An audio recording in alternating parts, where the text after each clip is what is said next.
नमस्कार मित्रों, हम यहाँ प्रारंभ करने जा रहे हैं मतलब सेकंड यूनिट पर आएंगे।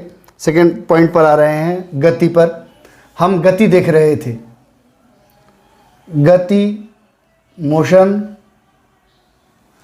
मोशन, गति।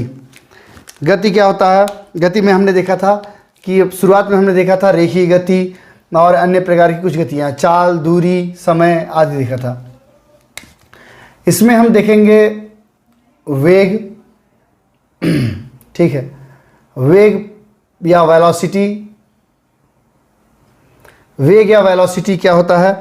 वेग हम कहते हैं किसी वस्तु में अगर विस्थापन की जो दर होती है उसको हम वेग कहते हैं। तो वस्तु में विस्थापन की दर माने विस्थापन बटे समय, डिस्प्लेसमेंट बाई टाइम, तो इसको हम वेग कहते हैं। ठीक है, विस्थापन हम जानते हैं एक सदिश राशि है और सदिश राशि होने के कारण इसमें दिशा होती है, तो ये एक सदिश राशि है, एक वेक्टर यूनिट है, तो इसमें एक दिशा होती है, तो एक निश्चित दिशा की ओर वेग होगा। ठीक है, तो हम इसको मीटर पर सेकंड के रूप में काउंट करेंगे। डिस्टेंस, डिस्प्लेसमेंट भी मीटर है। ठीक है, तो मीटर पर सेकंड के रूप में काउंट करेंगे। चाल अदिश राशि थी, स्पीड अदिश राशि थी, वेलोसिटी सदिश राशि है। ठीक है, हमने कहा कोई ट्रेन 10 किलोमीटर प्रति घंटे से पूर्व की ओर आ रही है। ठीक है, तो कोई भी वाहन अगर 10 किलोमीटर प्रति घंटे की गति से पूरब की ओर आ रहा है तो इसमें हमारे पास में डायरेक्शन होगा, दिशा होगी, तो ये इस गति से आ रहा है हमारी तरफ। ठीक है, या हमसे दूर जा रहा है, तो पास आ रहा है, दूर जा रहा है, दाएं हैं, बाएं हैं, उत्तर है, दक्षिण है, पूरब है, पश्चिम है, कोई भी दिशा दी हुई हो, ऊपर है, नीचे है, कोई भी दिशा दी हो 10 में से, तो वो हम कह लेंगे वेग, वेलोसिटी। अगर दिशा नहीं है तो हम सोच कहेंगे चाल। वेग से संबंधित एक और चीज अपन देखें तो त्वरण भी एक चाल का हिस्सा होता है। त्वरण, एक्सीलरेशन।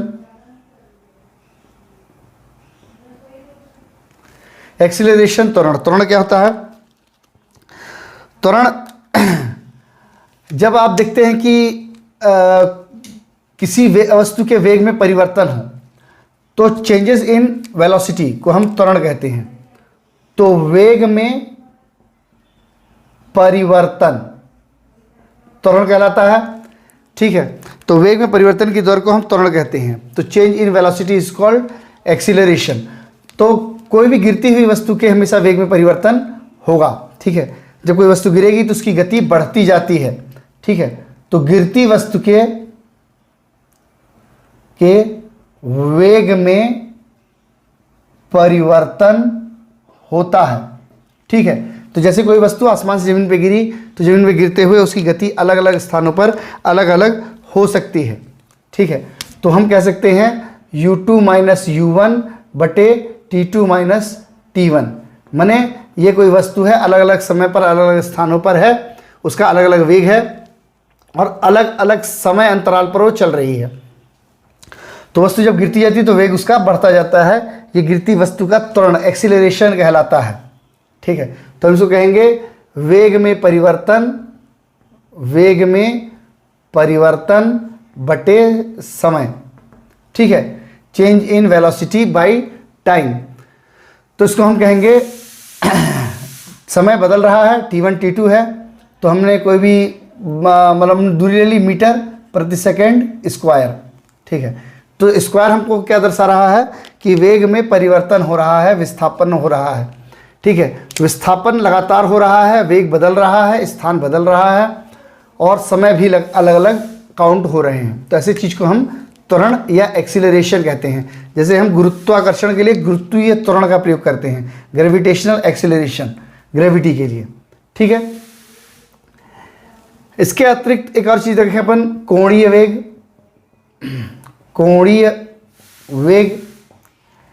ठीक है, ये एंगुलर वेलोसिटी।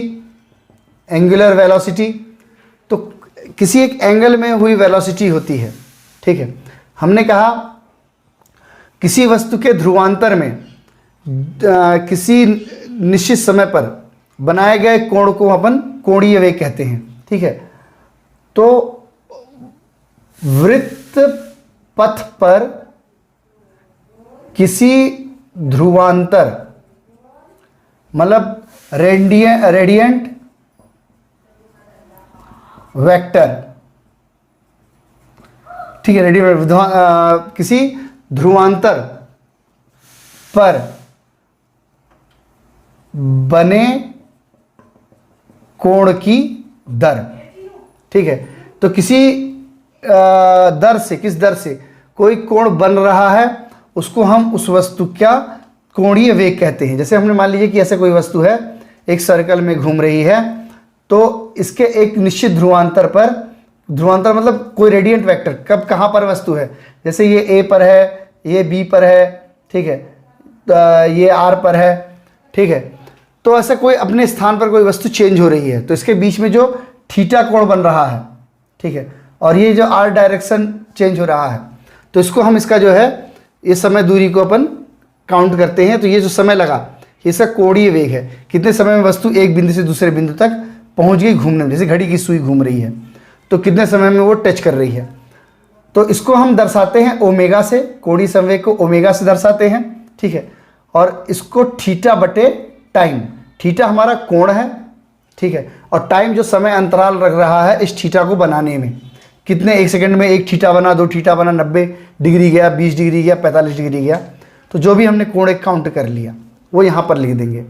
तो इसका ऐसा ही मतलब होगा रेडियन प्रति सेकेंड, ठीक है। तो रेडियन पर सेकेंड हम देखते हैं ये ऐसा यूनिट हो जाएगी, सदिश राशि है, इसकी दिशा निश्चित है क्योंकि किसी एक दिशा में ही हम कोणों को काउंट करते हैं। हमने तलीय कोण, घन कोण देखा, रेडियन उसका मात्रक था जब हम मात्रक पढ़ रहे थे तब, ठीक है।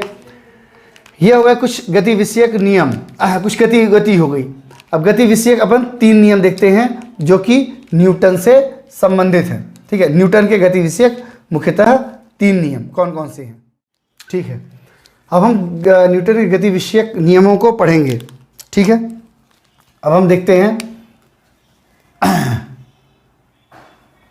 न्यूटन के गति विषयक नियम, ठीक है, माने न्यूटन्स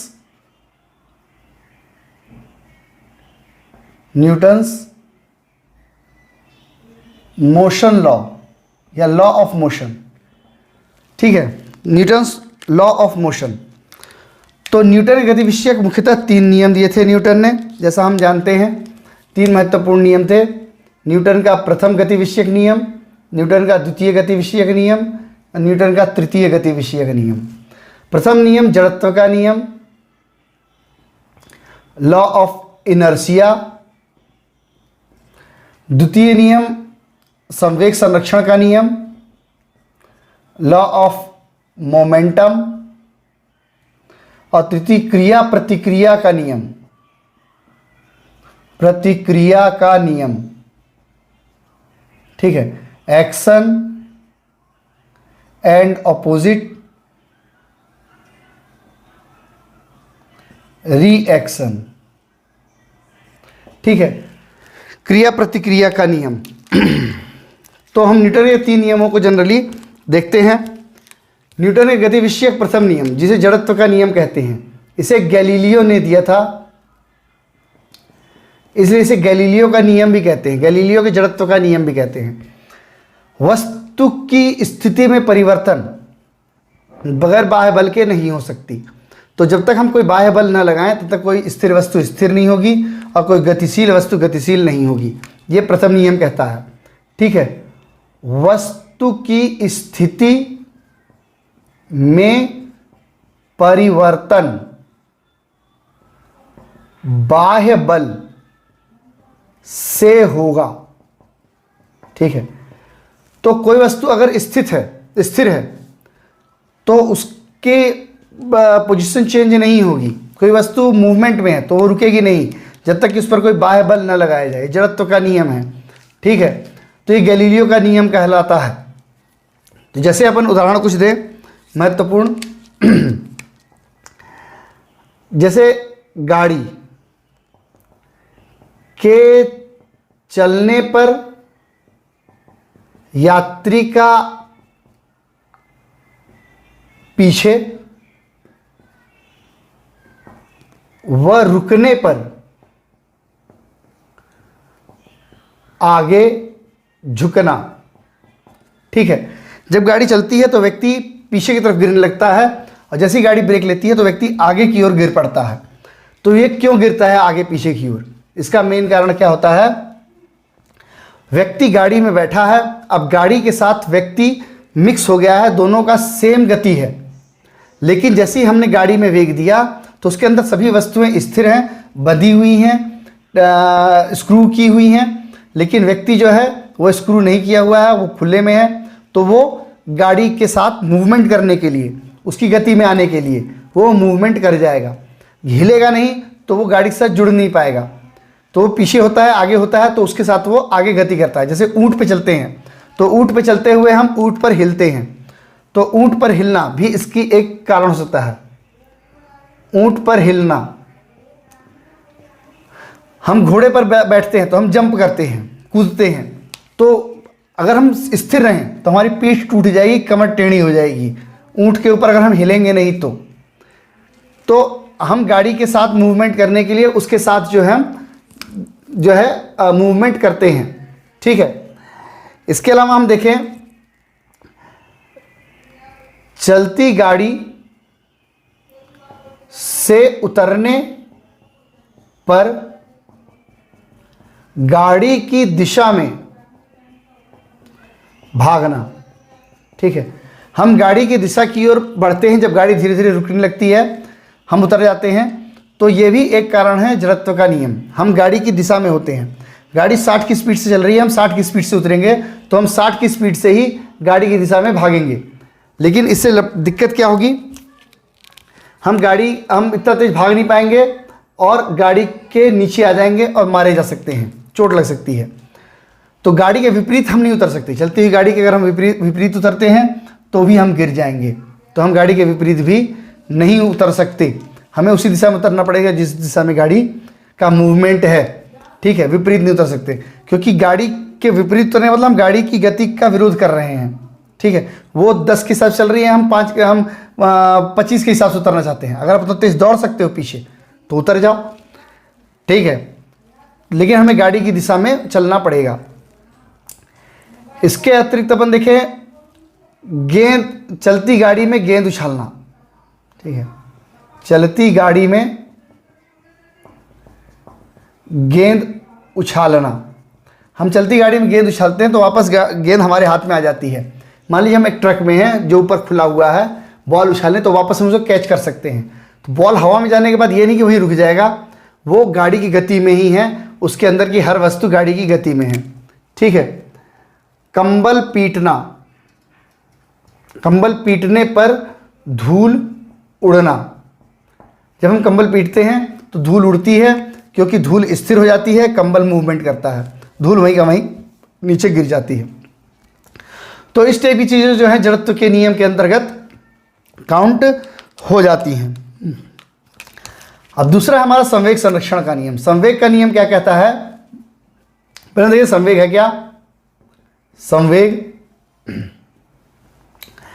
या मोमेंटम, संवेग या मोमेंटम क्या होता है?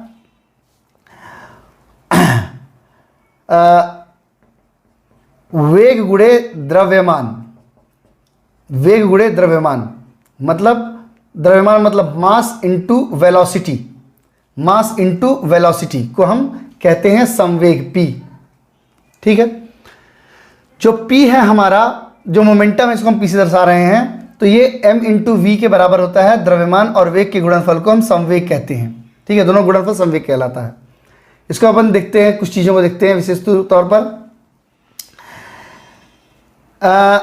संवेग संरक्षण का नियम ये कहता है कि अगर किसी वस्तु के द्वारा लगाया गया बल, ठीक है, वस्तु द्वारा लगाया बल, ठीक है, से वस्तु का विस्थापन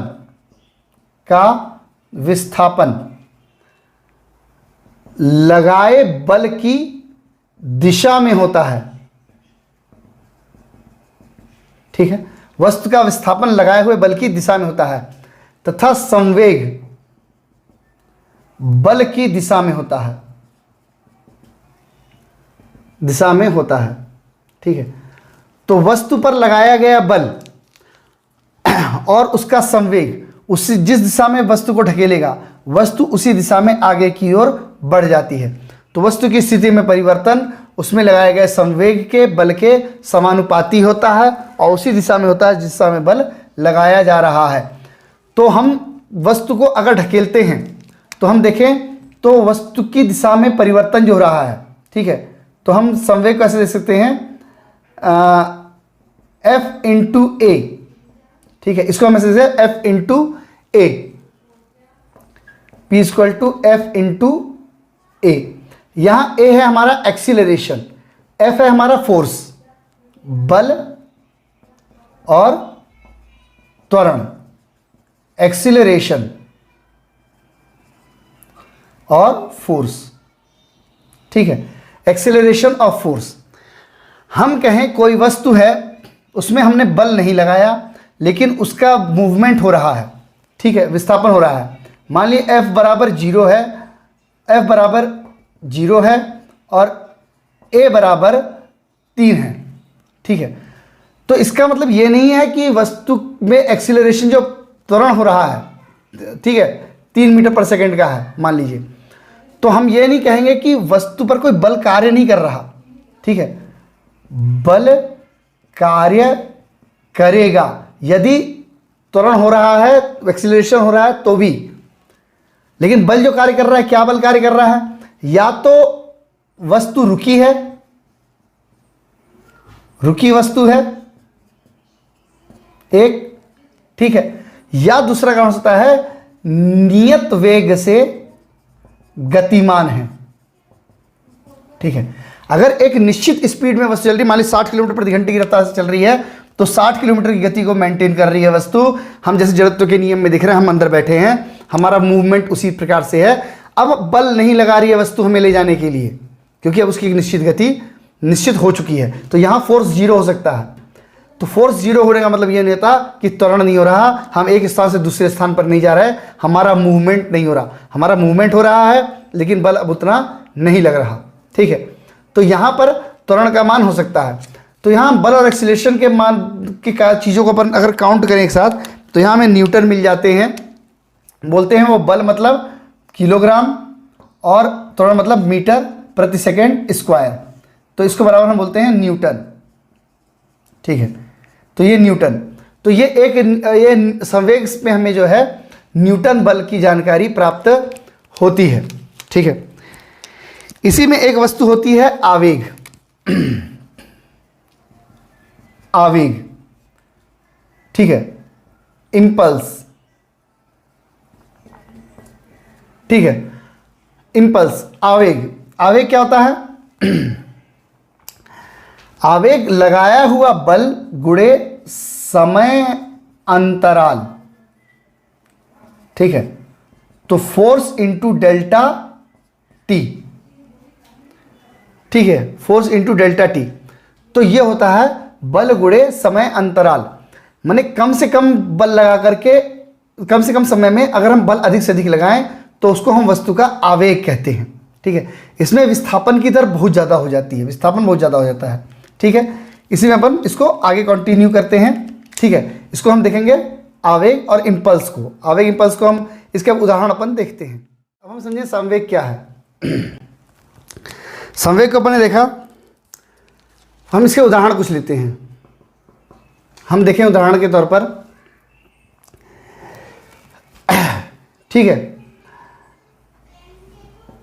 ट्रक व साइकिल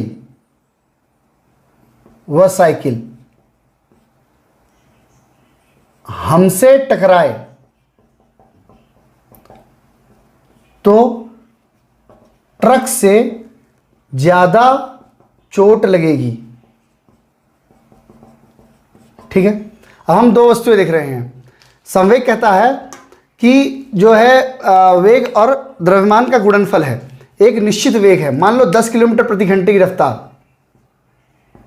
साइकिल और ट्रक, ठीक है, दोनों आकर के हमसे टकराते हैं, तो ज्यादा चोट हमको कौन पहुंचाएगा? ट्रक, क्योंकि ट्रक का वजन ज्यादा, द्रव्यमान ज्यादा है। संवेग संरक्षण का नियम कहता है अगर भारी वस्तु हमसे टकराएगी तो भारी वस्तु का दबाव हमारे ऊपर ज्यादा रहेगा, लेकिन हल्की वस्तु से कम। 10 किलोमीटर प्रति घंटे की रफ्तार से दोनों टकराते हैं तो हमें ज्यादा चोट लगाएगा ट्रक। ईंटे से हमें ज्यादा चोट लगेगी, जबकि छोटे पत्थर से कम। खली के मुक्का ज्यादा भारी होगा, जबकि किसी एक छोटे बच्चे के मुक्के के मुकाबले। तो ये संवेग का नियम कहता है। आवेग क्या कहता है? आवेग समय अंतराल को बताता है। समय अंतराल मने कि हमने जब जैसे ही समय को घटा दिया तो छोटी वस्तु का प्रहार भी ज्यादा हो सकता है। जैसे ईंट के मुकाबले गोली से ज्यादा चोट लगना। ठीक है, एक ईंट कोई फेंक के मारे तो हमें चोट लग सकती है, लेकिन कोई गोली चला दे तो जान जा सकती है। तो गोली से ज्यादा चोट लगती है क्योंकि समय अंतराल घटा दिया हमने। ठीक है, ये आवेग है। यही कारण होता है कि भारी बंदूक कम झटका देगी छोटी बंदूक से। ठीक है, छोटी बंदूक से हम सेम गोली चलाएं और भारी बंदूक से सेम गोली चलाएं तो भारी बंदूक से कम झटका लगेगा, छोटी बंदूक फट भी सकती है। 92 बोर की बंदूक हम छोटी सी बंदूक में भर दें, गोली भर दें और चला दें तो फट जाएगी। तो भारी बंदूक से असर कम होगा, जितनी भारी बंदूक होगी उतना भारी गोला हम दाग सकते हैं, और जितनी छोटी गन होगी उतनी छोटी गोली हम दाग सकते हैं। ठीक है, भारी बंदूक से गोला भी दाग सकते हैं, झटका बराबर लगेगा, जितना भारी गोला होगा झटका ज़्यादा लगेगा, लेकिन भारी बंदूक झेल लेगी, हल्की बंदूक फट जाएगी। ठीक है, सेम गोली को हम इधर उधर ट्रांसफर करते हैं तो। ठीक है, तो ये संवेग और आवेग हो गया। ठीक है, अब अपन देखते हैं क्रिया प्रतिक्रिया का नियम। हम किसी वस्तु पर जितना बल लगाते हैं वह वस्तु भी हमारे ऊपर उतना ही बल लगाती है। यही क्रिया प्रतिक्रिया का नियम है। ठीक है, जैसे नाव से कूदना,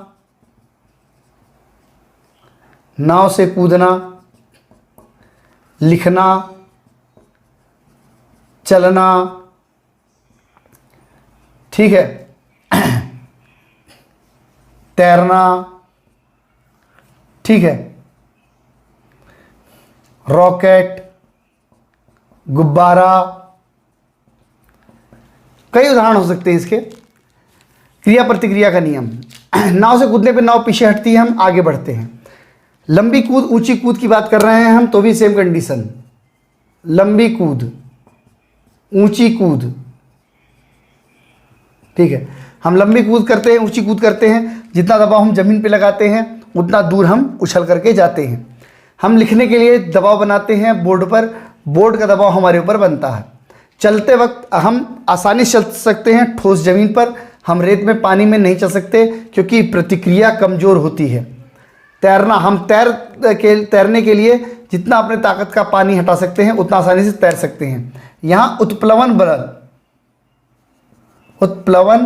बल भी काम करता है। आर्किमिडीज का सिद्धांत